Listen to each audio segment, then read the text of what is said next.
On va commencer notre cours d'aujourd'hui. On est le lundi 4 février et on commence une série de parachiotes qui ne sont pas simples. Mais comme je l'explique chaque année, plus les choses sont cachées, compliquées, voilées dans la Torah, et plus on est en présence d'une manière voilée, mais en présence de secrets inimaginables. Et aujourd'hui, j'ai l'intention, dans le cours d'aujourd'hui, de faire une sorte de résumé bien sûr détaillé, profond, de notions dont on a déjà parlé ici et ailleurs. Mais aujourd'hui, je voudrais les regrouper et revoir ensemble une idée qui est une notion qui est très très importante. Et tout d'abord, bien sûr, le cours est pour l'élévation de l'âme de monsieur et de madame Cain. Et on commence cette semaine la construction du Mishkan, et nos maîtres nous expliquent qu'en vérité le Mishkan, au-delà de, on pourrait dire, de ce qu'il représente, un lieu de culte, j'aime pas le mot, excusez-moi pour le gros mot, au-delà de ce qu'il représente un lieu de culte, le Mishkan, dans la manière dont il est construit, représente, si vous voulez, ce que devrait et ce que sera le monde parfait, ou le monde qui commencera à atteindre la perfection avec la venue du Mashiach. Et chaque objet, et surtout son emplacement, fait allusion finalement à la réparation du monde. C'est une sorte, un modèle microscopique de la réparation du monde. Alors évidemment, tout est extrêmement codé, tout est extrêmement caché, et il faudrait très très certainement des millénaires pour pouvoir tout expliquer. Et encore, ce n'est que le Mishkan. Alors dans le Mikdash, n'en parlons pas, c'est encore beaucoup plus profond et mystérieux. Mais même dans le Mishkan, l'emplacement des ustensiles est encore une fois une sorte d'allusion à comment devrait être le monde. Alors je ne sais pas si on va arriver à tout expliquer aujourd'hui, mais comme c'est une notion très très profonde, on va commencer par faire un détour qui petit à petit va nous ramener dans le cours, nous ramener au Mishkan et à certains points du Mishkan que je vais expliquer aujourd'hui. On va revenir à une notion que j'avais déjà expliquée, mais sous une autre forme, qu'aujourd'hui je vais compléter. On sait très bien que quand la Torah nous parle de la création de l'homme, parlons d'abord de l'homme, l'homme est décrit comme étant Betselem Elohim. Il est créé à l'image d'Elohim. Alors j'avais déjà dans un cours, il n'y a pas si longtemps que ça, expliqué ce que cela pouvait dire. Je ne sais pas si vous vous en rappelez, mais je vais l'expliquer d'une manière un petit peu différente aujourd'hui. Comme on le sait, Elohim, qui désigne Dieu en tant que créateur, a aussi la valeur numérique Hateva, la nature. Et donc dire que l'homme a été créé Betselem Elohim, c'est pour nous faire comprendre que la véritable mission de l'homme, la véritable shlichut de l'homme, le véritable travail de l'homme, c'est d'être dans ce monde, d'être dans le monde de la nature. Parce qu'on lui demande de servir Elohim, et il est fait à l'image Elohim. Par exemple, comme je l'ai expliqué dans d'autres cours, si on nous avait dit que l'homme est fait à l'image d'Havaïe, Yudke Vavke, alors ça donnerait raison à ceux qui disent que l'essentiel, la véritable réussite d'un homme, c'est d'être capable de s'élever au-dessus du monde et finalement vivre complètement au-dessus de toutes les contraintes matérielles de ce monde. Mais si c'était le cas, alors la Torah aurait dû dire « Vayivra Betselem Havaïe », tu dois ressembler à Havaïe. Et comme on le sait, Havaïe désigne Dieu tel qu'il est au-dessus de ce monde. Tandis que Elohim, qui a pour valeur numérique Hateva, la nature, veut bien nous faire comprendre que de la même manière que Dieu s'est, d'une certaine manière, tzimtzumisé, ça veut dire il s'est lui-même contracté pour se limiter à l'intérieur des lois de la nature, puisque Elohim désigne Dieu tel qu'il ne viole pas, tel qu'il ne change pas les lois de la nature, à la différence d'un miracle qui demande l'intervention d'Havaïe, ça veut dire de forces qui sont au-dessus de la nature, mais Elohim, c'est Dieu tel qu'il respecte la nature, il ne la change pas. Il peut agir à l'intérieur de la nature, mais il ne la change pas.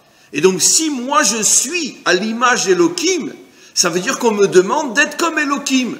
Ça veut dire d'être dans ce monde, d'être dans la nature, mais en même temps, être attaché à Elohim, être attaché à Dieu, à Hachem, puisque Elohim veut dire, désigne bien évidemment le divin, mais désigne aussi le divin tel qu'il est dans la nature, ce qui veut dire que la plus grande mission de l'homme, c'est d'être à la fois dans ce monde, mais comme on le sait, dans ce monde, il y a énormément de forces contraires qui font tout pour nous éloigner de notre source, pour nous déconnecter de notre monde. C'est évident que quand tu es dans un centre d'études ou dans une synagogue, c'est évident que c'est beaucoup plus facile de te sentir connecté puisque tu n'as pas de forces contraires qui sont là pour te déconnecter. Tandis que quand tu es dans ton bureau, quand tu es dans ce monde, quand tu es un homme d'affaires ou quand tu es, peu importe, quel que soit le métier, quand tu vis dans ce monde, tu es tout de suite plongé dans une atmosphère où les tentations sont à chaque millimètre, les tentations de corruption, les tentations de débauche, les tentations d'idolâtrie, ça veut dire d'idéologies qui sont fausses et négatives, tous les mensonges et toute l'obscurité dans ce monde. Et il faut une force énorme pour rester connecté à sa source, fermer ses yeux, fermer ses oreilles dans le sens négatif du terme et continuer à avancer avec une connexion très grande avec le maître du monde. Ça, c'est la véritable shlichut de l'homme. Ce qui veut dire, et après je vais bien sûr l'expliquer plus dans les détails, que si on prend, s'il vous plaît, que si on prend deux hommes, un qui a les moyens qu'a la possibilité de ne pas aller travailler, et donc c'est quelqu'un d'intelligent, c'est quelqu'un de motivé, et il va passer toute sa vie à étudier, à prier, à servir Dieu. Et donc, si c'est quelqu'un d'honnête, quelqu'un d'intelligent, qui s'investit, c'est évident qu'il va atteindre un niveau spirituel inimaginable, parce qu'il va passer 40 ans, 50 ans de sa vie à ne faire que ça. Et d'un autre côté, vous avez un homme qui, lui, est obligé d'aller travailler, il est obligé de s'investir dans ce monde, et donc il consacre beaucoup moins de temps à l'étude de la Torah, donc il aura forcément beaucoup moins de connaissances. Ses prières, il ne peut pas se permettre de passer 1h30 tous les matins à prier parce qu'il doit être au travail à 7h30 ou à 8h. Donc d'une certaine manière, il bâcle sa prière en une demi-heure, 3/4 d'heure, comme c'est le cas de 99% des gens qui travaillent, surtout s'ils travaillent tôt. Et il ne peut pas se permettre de s'allonger et puis de réfléchir à chaque mot qu'il dit, c'est impossible. Et donc c'est évident que l'un va avoir visiblement un niveau spirituel très haut, l'autre va avoir visiblement un niveau spirituel beaucoup moins évident, et lequel des deux est l'homme essentiel? Alors évidemment, tout le monde dira le premier aujourd'hui, mais en vérité, l'homme essentiel, c'est le deuxième. Pourquoi? Parce qu'il est là où Hachem lui a demandé d'être, là où ce pourquoi je t'ai créé. Je ne t'ai pas créé pour être comme un ange en haut, je t'ai créé pour être comme un homme en bas. Et je sais qu'en te créant en bas, forcément, je ne pourrai pas attendre de toi d'être un saint, mais au moins je te demande d'être un homme droit, un homme qui est accroché à moi et qui fait le maximum pour ne pas te laisser déconnecter par toutes les forces contraires. Et si tu y arrives, pour moi, tu es un homme véritable. Mais on va bien sûr affiner cette notion. Donc, c'est ce que veut dire Betselem Elohim tout de suite. La Torah nous dit, et je dis encore, c'est d'une évidence tellement évidente que, comme on dit, des fois tu as la mère, pas la mère, la maman, la mère devant les yeux et tu cherches l'eau. C'est un proverbe algérien, je crois. Il a la mer devant les yeux, il cherche l'eau. Et donc, c'est tellement évident que la vérité, c'est d'être dans ce monde, en même temps être avec Hachem, mais jusqu'à aujourd'hui, comme on va le voir, c'est pas évident. Pas tout le monde n'est convaincu de ça. Et on n'a qu'à voir la manière dont on se comporte avec les hommes, comme je vais l'expliquer, et on verra à quel point on est encore tous dans une erreur qui est liée malheureusement à l'exil et liée au fait que la délivrance c'est pas encore terminé, disons. Elle a commencé, mais elle n'est pas encore terminée. Donc ça, c'est la première chose qu'on voit. Derech Agav, en passant, le premier Rashi, l'un des premiers Rashi de la Torah, nous dit la même chose. Rashi dit pourquoi il est marqué Bereshit bara Elohim et pas Bereshit bara Havayé, puisque le nom principal de Dieu c'est Havayé. Alors pourquoi Elohim? Et Rashi nous dit parce que Elohim veut dire aussi Midata Din. Les dinim, c'est quoi les dinim? C'est les épreuves, c'est les souffrances, c'est l'obscurité de ce monde, c'est les tentations, c'est les forces contraires, c'est ça le din. Toutes ces forces qui agissent sur moi pour me faire tomber. Et qu'est-ce que dit Rashi? Allah bemarshafto livro et haolam bemidat adin. la véritable marshava d'Hachem, la véritable pensée ou raison qui fait que Hachem a créé le monde et créé l'homme, puisque la création essentielle c'est la création de l'homme, c'est parce qu'il voulait que l'homme vive Midat Hadin. Seulement, qu'est-ce que rajoute Rashi? Ra'a she'en ha'olam yachol leitkayem, mais Hachem a vu que si l'homme n'a pas des moments où on pourrait dire où il reprend des forces, alors il ne pourra pas tenir. Si l'homme est 24 heures sur 24 dans ce monde, c'est sûr que tôt ou tard, les forces contraires vont avoir sa peau, surtout si là ici il traverse des épreuves ou des choses comme ça, encore les tentations, etc. Très bien.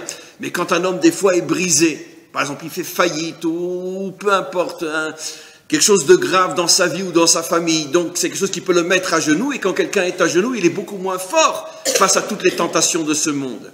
Et donc, Rashi nous dit, Akadosh Baruch Hu a vu que chez En Haolam Yachol Leitkayem, que c'est impossible que l'homme puisse tenir 100% confronté à ce monde sans le moindre répit.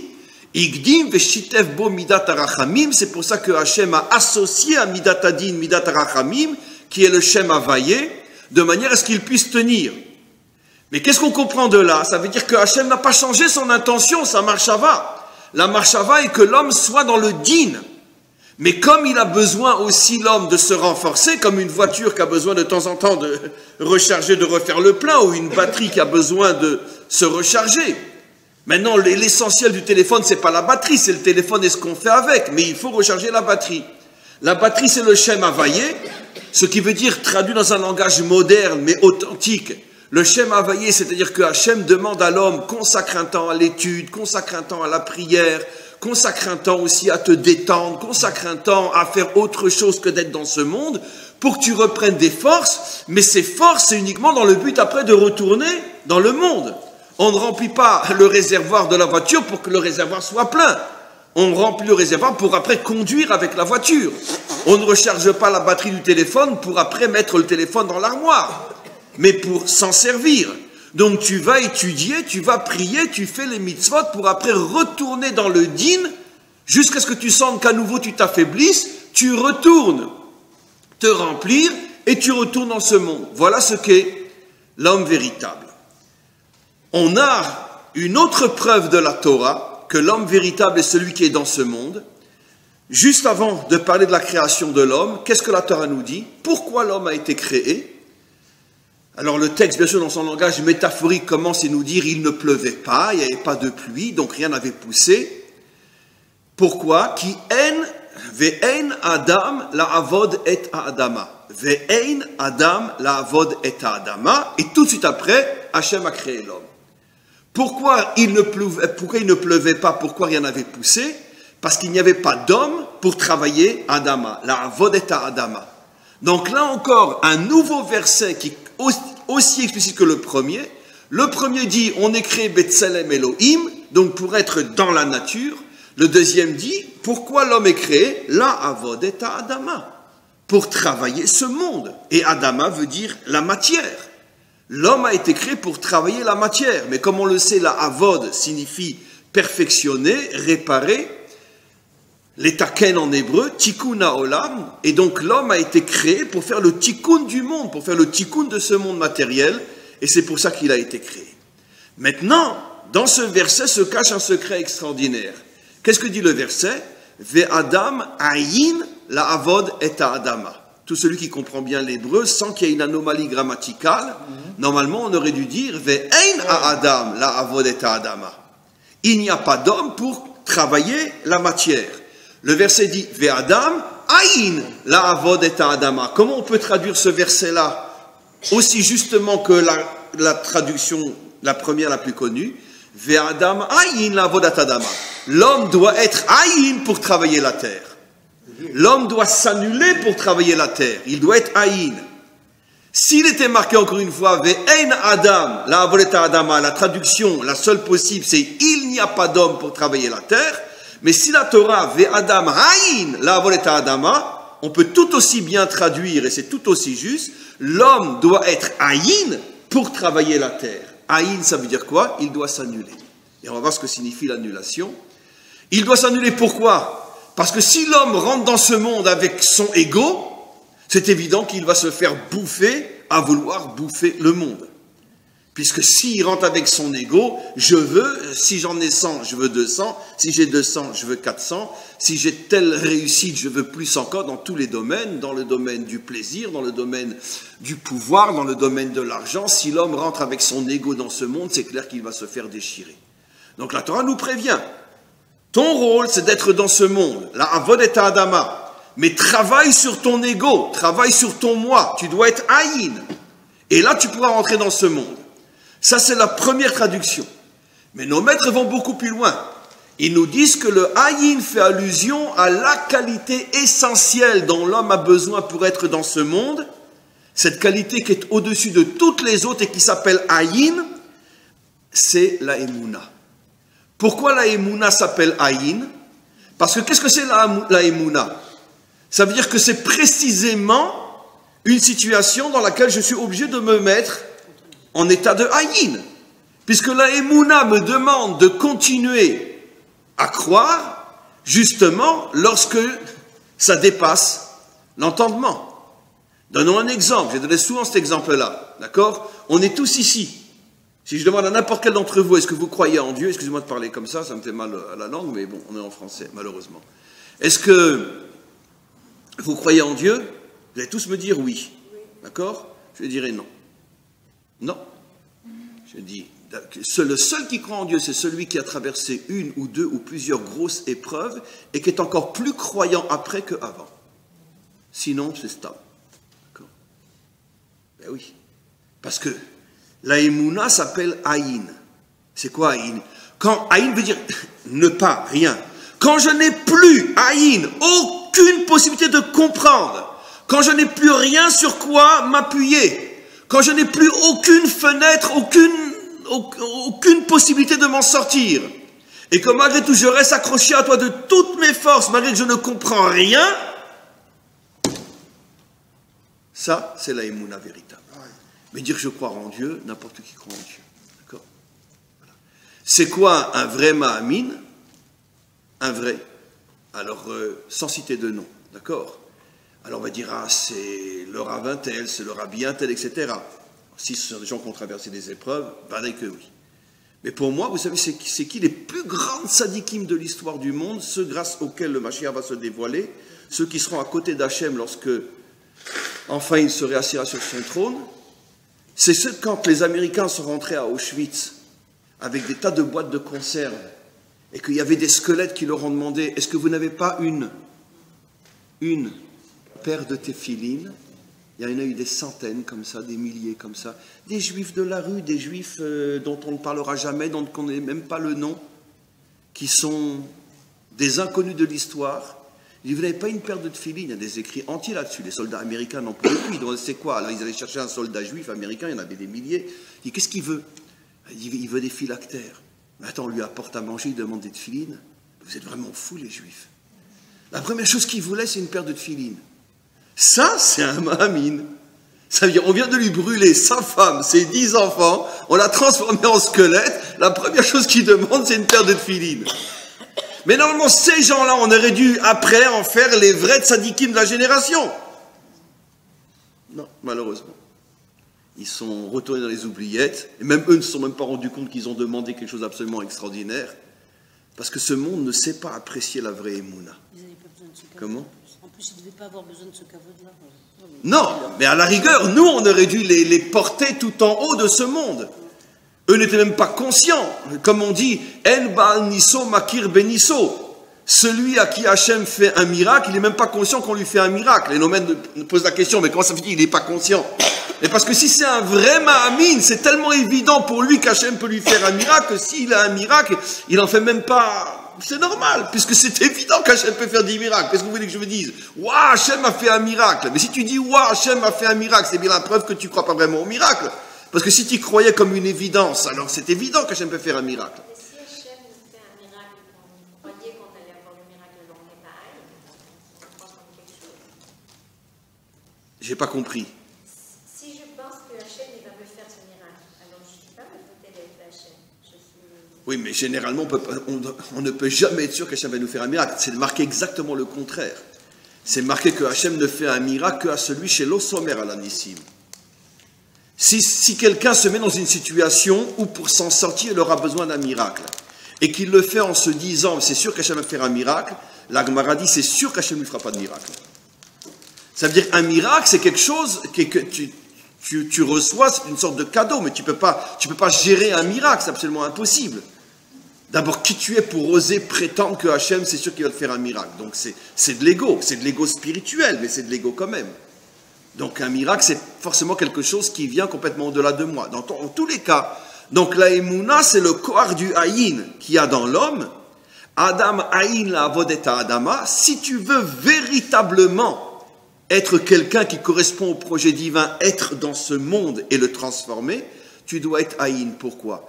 Parce que si tu vas rentrer dans ce monde, tu vas traverser tellement de tentations, tellement d'épreuves, tellement de difficultés, tellement d'obscurité, tellement de forces contraires, que tu vas perdre la tête, tu ne vas plus rien comprendre.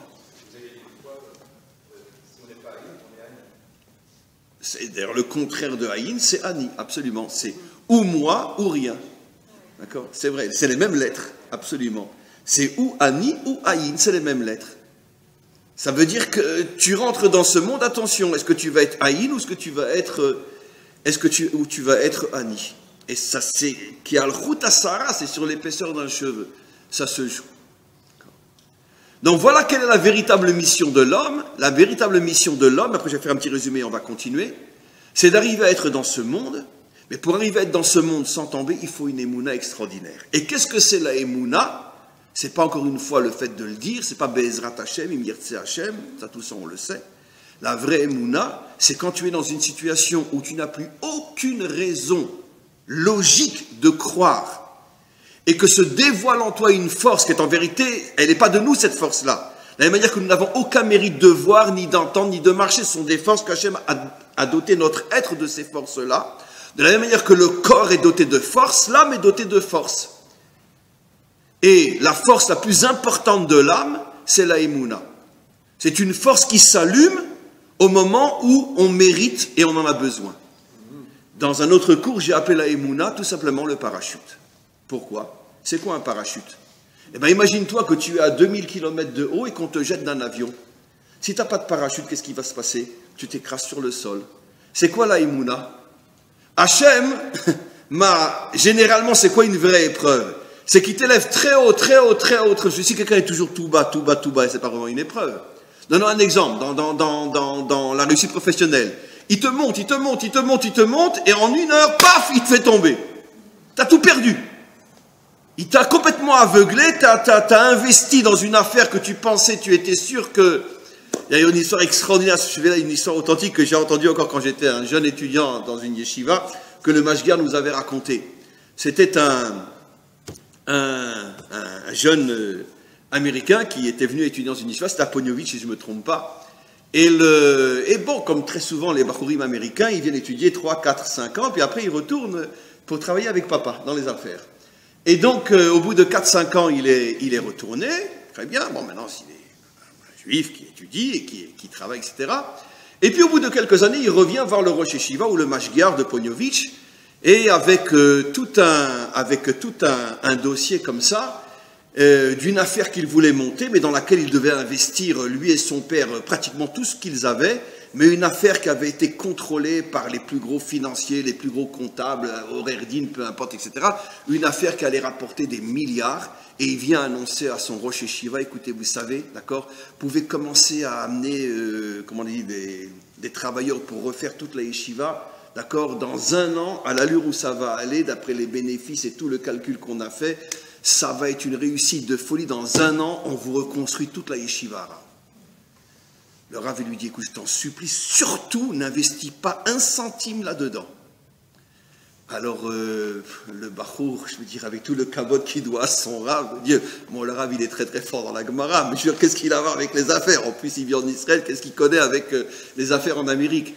Il lui dit, bon, écoutez, Rav, vous êtes vraiment sûr, et je t'en supplie, n'investis rien là-dedans, ça va être la catastrophe, d'accord?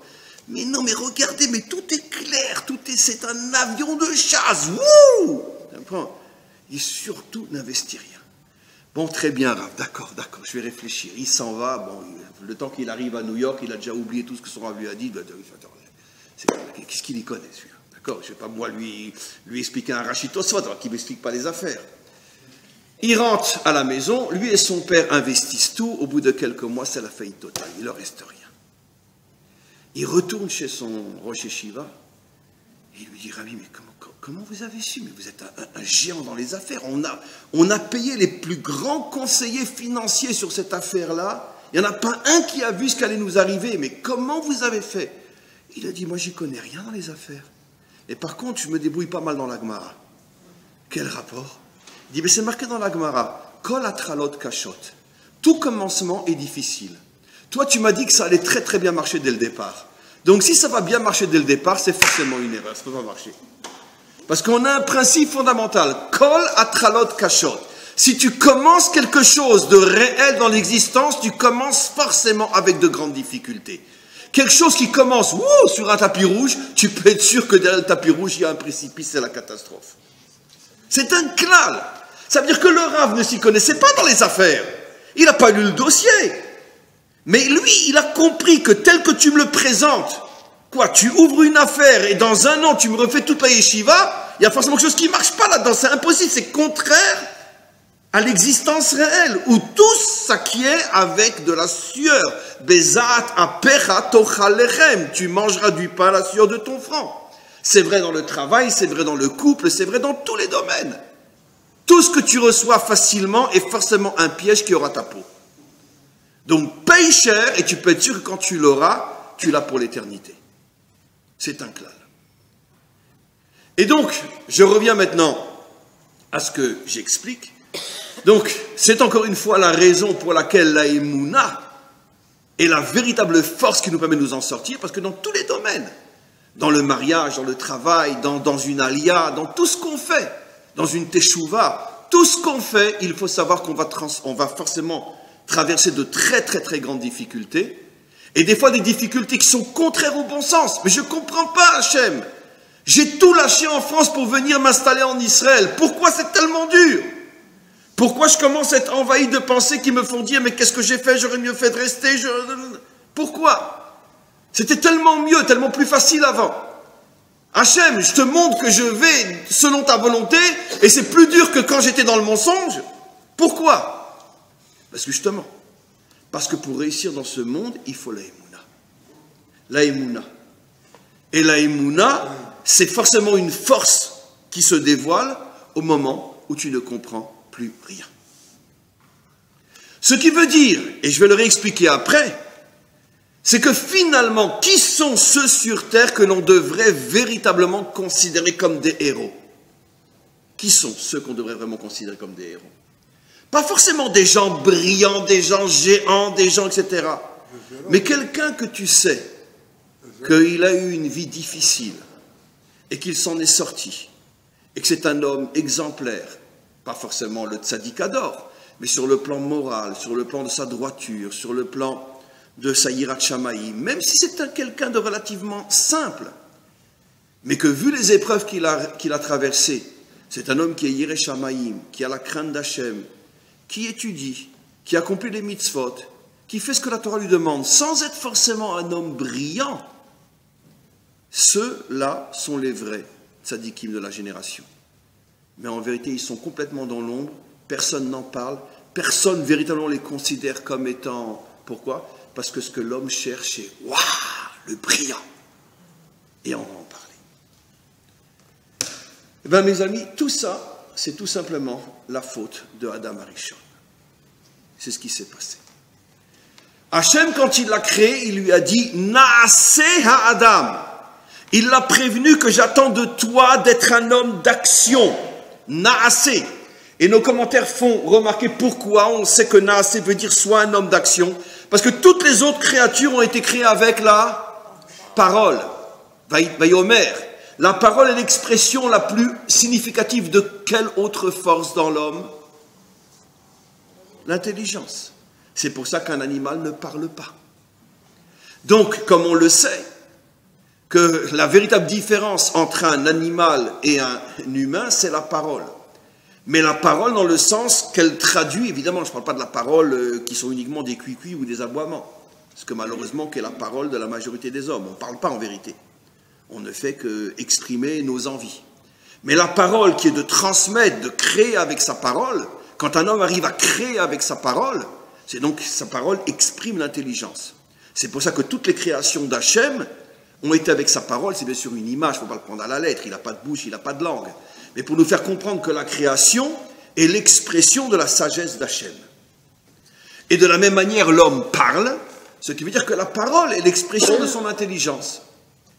On se serait attendu, disent nos maîtres, à ce que s'il y en a bien un au sujet duquel on aurait dû dire Vayomer Elohim Yehi Adam, c'est bien l'homme, puisque l'homme est le symbole même de la parole. C'est le seul de toutes les créatures qui lui aussi parle. Comment se fait-il que Dieu lui dit Naase? Il n'y a pas marqué Vayomer Elohim Yehi Adam. Pour nous faire comprendre que même si c'est sûr que l'homme, et c'est la différence entre lui et toutes les autres créatures, l'homme est doté d'une intelligence unique au monde, dont l'ustensile le plus parfait est la parole, transmettre son intelligence. Malgré tout, lui dit Hachem, ne te trompe pas, ce que j'attends de toi n'est pas uniquement d'être un homme intelligent, pas être un homme qui sait parler, je te demande d'être un homme d'action. Agis dans mon monde. Agis, investis-toi, agis dans mon monde. Naasé. Et pour l'éprouver, je l'explique de manière très simple, Hachem va mettre devant lui deux arbres qui correspondent à deux modèles de vie. L'arbre de la connaissance, vous avez déjà deviné, et l'arbre de la vie. Parlons d'abord de l'arbre de la vie. L'arbre de la vie, c'est tout ce que j'explique. Pourquoi? D'où sait-on que la définition de la vie, c'est d'être dans ce monde et de s'y investir? D'où le sait-on? Quelle est la preuve thoraïque que être vivant, c'est être investi dans ce monde matériel? D'où le sait-on? D'un verset explicite. La première fois qu'apparaît le mot Chaim dans la Torah, c'est au sujet de l'âme qui est mise dans le corps. Et regardez, je vous l'ai déjà expliqué. Regardez le diouk dans le pasouk. Il n'est pas dit Vaïpar nishmat Chaim be'apav, et là Vaïpar be'apav nishmat Chaim. En français, il n'est pas dit Dieu insuffla une âme de vie dans son corps, mais il est dit Dieu insuffla dans son corps une âme de vie. Qui devine le diouk incroyable? On est dans un verset de la Torah, donc le diouk il est plus parfait, plus précis que la science elle-même. Si le verset avait dit il souffla une âme de vie dans son corps, on aurait compris que l'âme s'appelle déjà vivante avant qu'elle soit dans son corps. Mais s'il est dit il insuffla dans son corps une âme vivante, de là tu comprends que l'âme ne s'appelle vivante que quand elle est dans le corps. Je peux dire je suis juif, je monte en Israël pour devenir israélien, mais je ne peux pas dire je suis israélien et je monte en Israël. Je deviens israélien que quand je suis monté en Israël. Donc le verset est très clair. L'âme ne s'appelle Nishmat Chaim qu'après être dans le corps. Et de là on comprend que qu'est-ce que c'est la vie? C'est finalement le dévoilement de la spiritualité à l'intérieur du corps. Voilà. C'est-à-dire que si tu rentres dans une yeshiva et que tu veux parler avec le rosh yeshiva et que tu dis « Excusez-moi monsieur, c'est l'heure de mincha, on se parle après mincha » ou bien tu rentres dans un bureau d'affaires et tu veux parler au patron et il te dit « Excusez-moi monsieur, c'est l'heure de mincha » lequel des deux est vivant véritablement? L'homme d'affaires. Pourquoi? Et parce que dire dans une yeshiva c'est l'heure de mincha, c'est comme dire que l'eau est mouillée. Mais dire dans un bureau d'affaires, on lâche tout, c'est mincha, ça c'est la vraie vie. Je suis en train de m'occuper de ce monde matériel.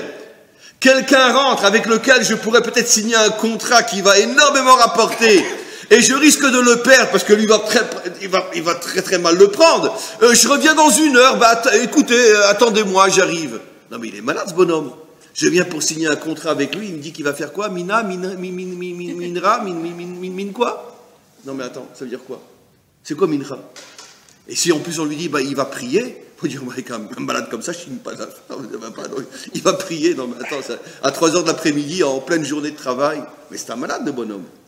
Donc, lui, le deuxième, est véritablement vivant. Pourquoi? Parce qu'il est dans le gouffre et il dévoile son âme. Il est dans le corps et il dévoile son âme. Mais le premier, il n'est que dans l'âme. Donc c'est normal que l'âme dévoile l'âme, puisqu'il n'est pas dans le corps, puisqu'il vit dans un monde rouhani.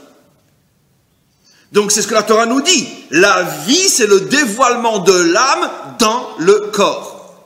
C'est la raison pour laquelle, qu'est-ce que c'est la mort? C'est la séparation entre l'âme et le corps. C'est-à-dire que lorsque l'âme continue à exister, mais en haut, et le corps, lui, continue à exister pendant un certain temps, mais en bas. Lorsque l'âme est en haut et le corps en bas, c'est la mort. Ça veut dire que si je suis un homme rouhani qui n'est que rouhani, ou si je suis un homme matérialiste qui n'est que matériel, dans les deux cas, je suis en présence d'un homme mort, dans le sens de la Torah du terme, dans le sens de la Torah. Maintenant, vous allez comprendre pourquoi l'arbre de la connaissance s'appelle l'arbre de la mort. Le jour où tu mangeras de cet arbre, tu mourras. Et pourquoi l'arbre de la vie s'appelle l'arbre de la vie? Hachem dit à Adam, tu dois manger de l'arbre de la vie. Ne touche pas à l'arbre de la connaissance. Ki beyom acholcha mimeno mot tamut. Le jour où tu manges de l'arbre de la connaissance, tu meurs. Mange de l'arbre de la vie. Traduit en français, ça veut dire quoi? Bien sûr que tu dois me servir, bien sûr que tu dois être connecté à moi, mais je veux que cette connexion soit en bas. L'arbre de la vie. La vie, c'est l'âme qui rentre dans le corps. Et qu'est-ce que c'est l'arbre de la connaissance? Ben, c'est uniquement celui qui fait le chemin, celui qui choisit le chemin de la connaissance. D'accord? Je sais que Dieu existe. Très bien. C'est-à-dire que toute ma relation à Hachem est une relation uniquement théorique. Pourquoi? Parce que tu n'as pas été confronté à ce monde pour être sûr que ta relation à Hachem est suffisamment solide pour tenir le jour où on te proposerait une petite signature en bas d'un contrat très très douteux, mais dans lequel tu peux te faire en 1 heure 1 million d'euros. Donc, c'est vrai, tu étudies tous les jours.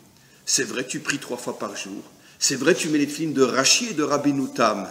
Mais moi, ce qui m'intéresse de savoir, c'est tu vas signer le contrat ou tu ne vas pas le signer. Parce que si tu fais tout ce qu'il faut faire dans le monde spirituel, mais dès que tu es en bas et qu'on te demande une petite signature comme ça, tu n'as qu'à pas regarder ce qu'il y a marqué sur le contrat, c'est pas grave. Une petite signature, allez, 1 million d'euros, d'accord.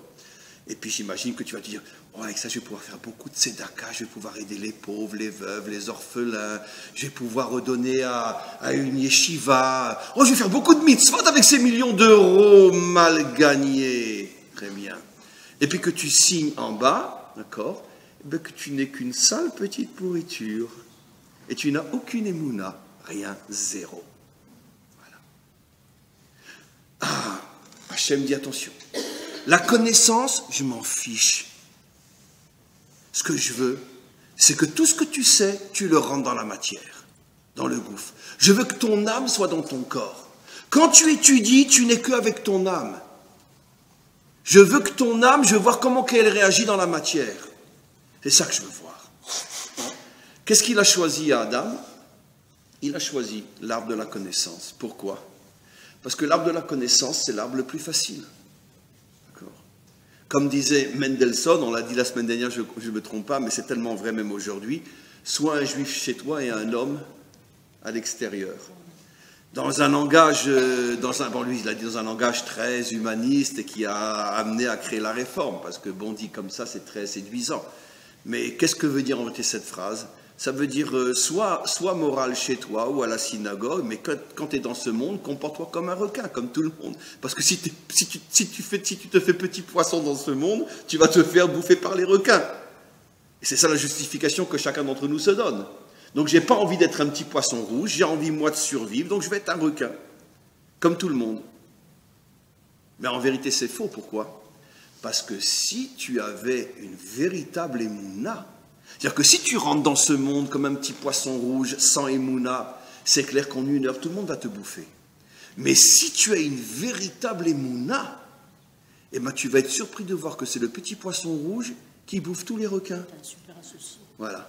Parce que, exactement, tu as un super associé. Et lui, c'est pas un requin. C'est même pas une baleine. C'est... D'accord. Mais il faut lui laisser une petite place dans ton bureau. Tu lui laisses une petite place, tu vas voir. Même si l'autre en face de toi, il va dire, celui-là, je vais me le bouffer tout cru, le petit poisson rouge, là, tu vas voir celui-là. D'accord. Mais ce qui ne sait pas, c'est que derrière le petit poisson rouge se cache un géant qui va faire en sorte que le temps que tu penses à me faire un croche-pied, je veux dire, tu vas te le faire à toi-même et tu vas t'écrouler toi-même.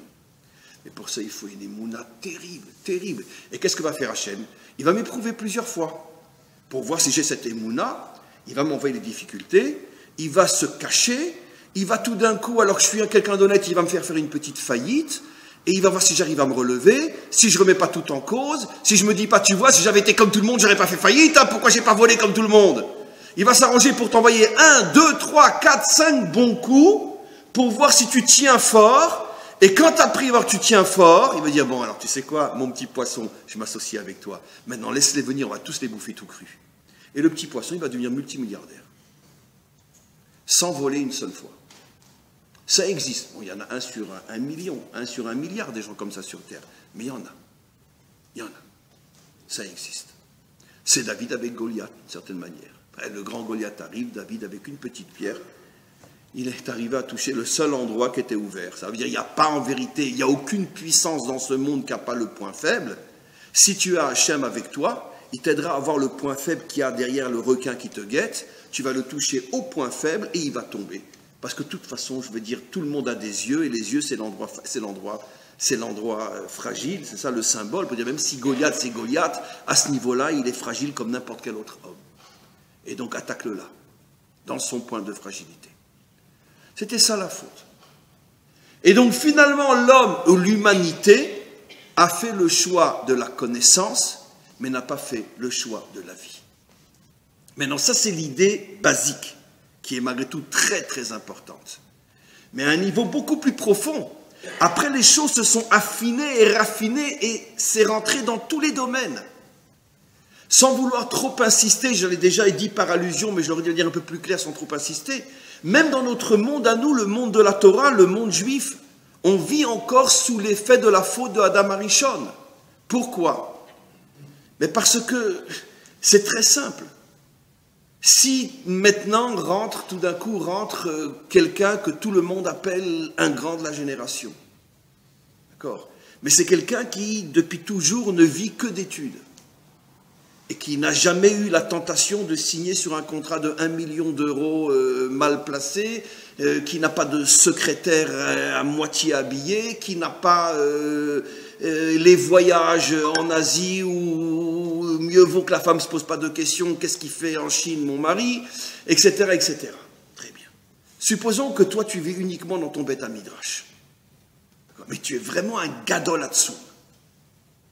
Et tu rentres. Et on le connaît tous. Dès qu'il va rentrer, qu'est-ce qu'on va tous se faire? On va se lever, on va lui embrasser la main. Voilà, le gadol est rentré. Et juste après, rentre un juif, Monsieur Shimon, d'accord? Monsieur Shimon, il voyage tous les 2 mois en Chine, et vous savez qu'en Chine, quand vous réservez une chambre d'hôtel, on vous propose avec ou sans fille. C'est officiel là-bas. C'est comme ça que ça fonctionne. C'est pas qu'en Chine. En Amérique du Sud, alors on ne vous propose même plus, c'est officiel, c'est direct. Très bien. D'accord? Et en plus, vous travaillez dans une grosse affaire, vous avez plein de secrétaires, vous avez plein de... Et puis alors évidemment, dans le monde des affaires, les tentations, c'est énorme. Monsieur Shimon, tout le monde sait que c'est un homme d'affaires, il a une barbe, il a une kippa sur la tête, bon, on imagine que sans doute, il étudie la Torah tous les jours un petit peu, 5 minutes, 10 minutes, un quart d'heure, etc. Il fait ses 3 tfilotes, et puis il rentre. Très bien. Quelqu'un va aller se lever, quelqu'un va lui embrasser la main. C'est qui Shimon? Très bien. Mais attends, mais c'est pas le gadol ador. Chatanu, Avinu, Pachanu. On faute tous. C'est devant le deuxième qu'on devrait se lever et lui embrasser la main. Mais vous vous rendez compte? Un homme qui, tous les 2 mois, est en Amérique du Sud, et il n'a jamais trompé sa femme. Mais quel géant, mais quel héros, mais je deviens fou. Mais vous vous rendez compte? 100 000 fois on lui a proposé de gagner des millions avec une petite signature, aller sur le côté, et il ne l'a jamais fait. Il aurait pu ouvrir 10 forex et il ne l'a jamais fait. Mais comment c'est possible? Comment c'est possible? Mais lui, c'est le vrai tzaddik. Le problème, c'est que depuis la faute d'Adam Arishon, on est tous impressionnés par la connaissance. Et tzadaat.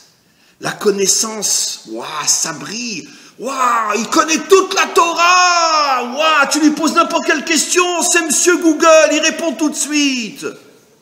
Waouh, ça c'est magnifique. Bon, ben l'autre, il travaille 7-8 heures par jour, il étudie un quart d'heure par jour, ses prières, au lieu de les faire en 3 heures comme le grand, lui, il les fait en une demi-heure.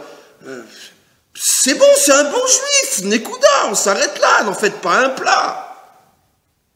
Très bien. Bon, c'est sûr que s'il vient donner de l'argent à la yeshiva, le Rosh Yeshiva va se lever lui-même, et très bien. Mais c'est pas à lui qu'on fait du kavod, c'est à son pognon. Très bien, c'est clair. Mais bon, très bien. Ça, c'est la faute d'Adam Arishon.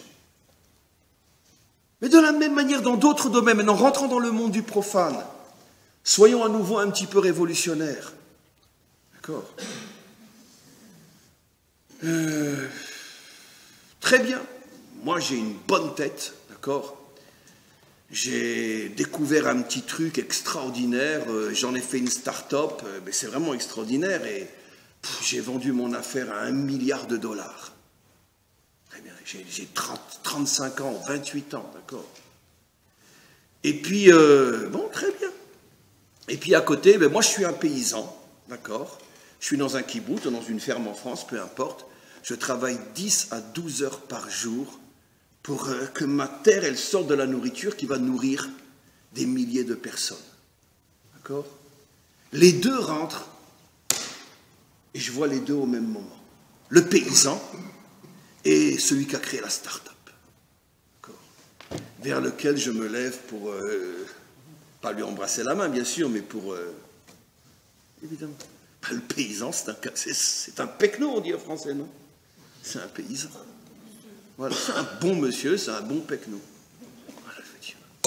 Mais je vous signale que le premier pecno de l'histoire, sauf qu'il n'a pas voulu le rester, c'était qui le premier pecno de l'histoire? Mais c'était Adam, c'est marqué clairement. La avod est à Adama, soit un paysan. Vous savez que 99,9% de tous ceux qui ont fondé à l'époque ce qu'on appelait les coopératives juives, et après c'est devenu les kibbutz et les moshavim, d'accord? Vous savez pourquoi? D'où vient le mot le yeke? Le yeke vient du mot la jaquette. Jaquette. Parce que la plupart c'était des juifs allemands qui étaient avocats, qui étaient médecins, qui étaient etc. Ils en ont eu marre, ils ont tout lâché, et ils sont venus ici dans un désert rempli de sable ou de marécages. Et puis ils ont commencé à défricher le sol. D'accord? La plupart de ceux qui sont venus à la fin du 19e siècle et début du 20e siècle, ce n'étaient pas des crèves la fin de là où ils étaient. La plupart d'entre eux, c'est des gens qui avaient une situation. Mais ils ont compris que d'ailleurs, ça suffit. Ce monde occidental est en train de nous rouler avec ce culte du cerveau. Redevenons des hommes authentiques. Retravaillons la terre. Et pourquoi on les appelait les yékeux? Parce qu'une chose, ils n'ont pas pu faire, enlever leur jaquette. Alors, ils ont travaillé avec leurs jaquettes. Alors, les autochtones, ceux qui étaient déjà là avant eux, les ont appelés les yékeux. Les jaquettes. C'est de là que vient le mot les yékeux, les jaquettes. Ils travaillaient avec leurs jaquettes. Mais en Allemagne ou en Russie, c'était des hommes... D'ailleurs, 99% du milieu sioniste dans ces années-là, c'était tous des intellos. Et c'est eux qui ont fondé les kibbutz. Ils sont redevenus des paysans. Et c'est grâce à eux que nous, on se la joue aujourd'hui. Parce que nous, on rebouffe du Etz Sadaat. Mais regardez ce qui se passe dans tous les pays, mes amis. D'accord? Je reviens dimanche, j'étais à Ramallah. Oui, j'étais dimanche pendant 3 jours à Ramallah. À Ramallah. Ramallah. Non, j'étais en France. Et pourquoi dans tous les pays, y compris en Israël, pourquoi dans tous les pays modernes, toute la main-d'œuvre, elle est immigrée? Pourquoi? Parce que le français, comme l'israélien, Lui, il veut travailler là. Il ne veut pas travailler là, bien sûr. Et donc, comme plus personne... Pourquoi en Allemagne, ils ont fait venir 1 million de Syriens? Pourquoi? Mais la pression économique. Il n'y a plus personne dans les usines. Tout le monde le sait. Il n'y a plus personne dans les usines. Et donc, on a amené 1 million de Syriens. Je peux vous dire quelque chose, mais vous ne l'enregistrez pas parce que ça risque de me poser des problèmes. La guerre en Syrie qui dure depuis 4 ou 5 ans, c'est les Européens qui sont derrière. Ils avaient besoin de main-d'œuvre. Alors les services secrets ont créé cette guerre et tout était prévu à l'avance. Des millions de réfugiés et 1 million va être pris par l'Allemagne. C'est les Européens qui sont responsables du massacre de 800 000 personnes à l'heure d'aujourd'hui. Ben pour récupérer 1 million de Syriens en Allemagne, ça valait quand même la peine. Ce ne sont que des Syriens à 800 000, franchement. Hein. Très bien. Vous verrez qu'un jour, ce que je dis, ça sera dit. Bien sûr, évidemment. Et donc, Bekitsour, en résumé, pourquoi il n'y a plus de travailleurs dans le monde occidental? Parce que le monde occidental, c'est le culte du cerveau. C'est-à-dire, c'est exactement la faute de Adam Arishon. Ne mange pas de l'arbre de la connaissance. J'ai fait de toi un homme qui doit travailler la terre. Maintenant, je vous pose la question, dans un autre domaine aussi. Pourquoi c'est tellement important et pourquoi je ne cesse de le dire, et tout le monde sait que j'ai raison, on ne peut pas être un juif réel, authentique, en dehors de cette terre. Parce que si je suis en Chutz Laaretz, qu'est-ce que j'ai de juif uniquement? Ma tête. Je sais que je suis juif. Tu vis comme un juif? Non, tu as un culte juif. Comme le chrétien a un culte chrétien. Comme le musulman a un culte musulman. C'est-à-dire que tu es français de religion juive. Ou tu es français de religion catholique. Mais le catholicisme, comme le judaïsme, n'ont rien à voir avec l'identité, nationalité française. Donc, ton judaïsme, c'est une religion. Donc, ça veut dire quoi? C'est de la connaissance uniquement, mais tu ne vis pas comme un juif. Puisque tu ne fais rien qui puisse servir à ta nation, à ton peuple sur sa terre. Pourquoi la première parole d'Hachem à Abraham, c'est « Lech lecha el haaretz » ? Parce que je veux que tu sois le premier qui commence à réparer la faute de Adam. La faute de Adam, c'est qu'il s'est déconnecté de la terre. C'est le culte du cerveau. Mais moi, je veux des hommes qui se raccrochent à la terre. Parce que pour se raccrocher à la terre, il va falloir développer, dévoiler une qualité qui est au-dessus du cerveau. C'est quoi la qualité qui est au-dessus du cerveau? La émouna. La émouna est au-dessus du cerveau. Et pourquoi l'homme a fait le choix du cerveau? Pourquoi? Mais parce que le cerveau, c'est et moi, et moi, et moi. Le paysan, il peut dire et moi, et moi, et moi. Non, il ne peut pas. Mais par contre, celui qui a inventé Waze, il peut dire et moi, et moi, et moi. Celui qui a inventé Google, il peut dire et moi, et moi, et moi. Celui qui a inventé Facebook, il peut dire et moi, et moi, et moi. D'accord? Mais attendez, qu'est-ce qu'il a fait, celui qui a inventé Facebook? Franchement. Multimilliardaire. Et qu'est-ce qu'il a fait? Transformer les 2 tiers de l'humanité en esclaves, crétins, bêtes, idiots. Voilà. Et moi le premier, parce que j'ai 2 Facebook. Un en français et un en hébreu. 2. Très bien. Donc qu'est-ce qu'il a fait de nous, Facebook? Mais des crétins finis. Mais le paysan, il sort des oranges, il sort des tomates, il sort des concombres. Si j'ai pas de Facebook, je vais mourir. Aujourd'hui, la plupart, oui. Mais si j'ai pas de Facebook, je vais mourir. Mais si j'ai pas de pain, je vais mourir. Donc, qui est celui qu'on devrait considérer comme le grand de la génération? Enfin, pas dans le sens religieux. Le paysan, grâce auquel je mange du pain, ou le taré mental qui a inventé Facebook? Eh bien, vous voyez bien dans quel monde on vit aujourd'hui. Voilà, le culte du cerveau. Ça veut dire qu'en vérité, jamais il y aurait une civilisation qui est autant Etz Hadaat que notre. Voilà. Seulement, ce que j'ai expliqué, c'est que le Etz Hadaat, après, il a des ramifications dans tous les domaines. Par exemple, un juif qui ne monte pas en Israël, il est aussi dans le Etz Hadaat. Quelqu'un qui considère que les grands, c'est uniquement ceux qui ont la connaissance, mais ceux qui ont les actions sont des moins grands ou pas grands, il est aussi dans le Etz Hadaat. Le Etz Achayim, c'est celui qui peut mettre sur la table, voilà ce que j'ai fait pour changer ce monde. Pas seulement j'ai pensé, pas seulement j'ai parlé, voilà ce que j'ai fait. Voilà mes résultats. C'est eux qui devraient être les Gdolim. Et malheureusement, le monde n'est pas comme ça, comme on le sait. Il nous reste encore quelques minutes. Et je vais expliquer ça en reliant à la paracha. On voit dans notre paracha, j'ai commencé le cours en disant que le Mishkan était, on pourrait dire, une préfiguration du monde réparé, du monde Metoukan. On voit dans le Mishkan une chose extraordinaire. C'est que derrière la parochet, après je vais revenir sur le Kodesh HaKodashim, ce qu'il y a dans la parochet, derrière la parochet, il y a sur la même ligne, l'un à droite et l'un à gauche, plutôt l'un au nord et l'un au sud, la table et la menorah. Ils sont sur la même ligne. Et derrière la parochet, il y a le Aaron HaKodesh, avec la Torah dedans. Alors maintenant, qu'est-ce que représentent la table et la menorah? Nos maîtres expliquent. La table représente le pain. Le pain représente le travail dans ce monde, surtout dans le contexte biblique où 99,9% de l'économie mondiale, c'est l'agriculture. Et tout le monde travaille du travail de la terre, pratiquement. Surtout, encore une fois, dans le contexte biblique.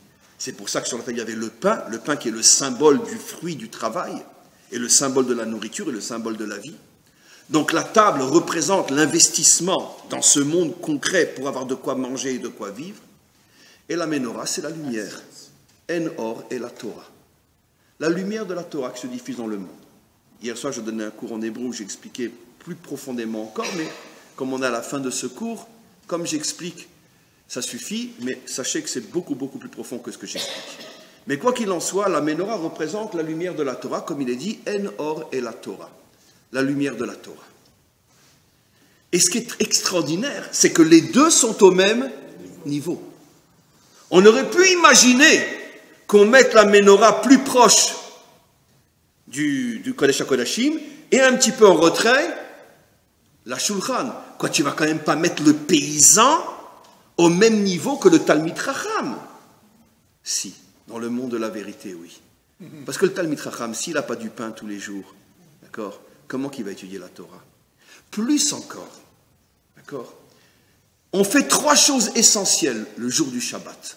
Après, on va revenir sur le Shabbat. On mange essentiellement du pain, parce que si on ne mange pas de pain, on n'a pas accompli la mitzvah de Seudat, Shabbat, au moins pour les 2 premiers repas. Sur le 3e, il y a une marloquette, peu importe. On mange du pain, on étudie et on prie. C'est un Shabbat complet, d'accord? Quelle est la plus grande des 3 mitzvot? Manger. Manger, mamash manger. D'accord? Si un juif ne mange pas Shabbat, d'une certaine manière, il a profané Shabbat.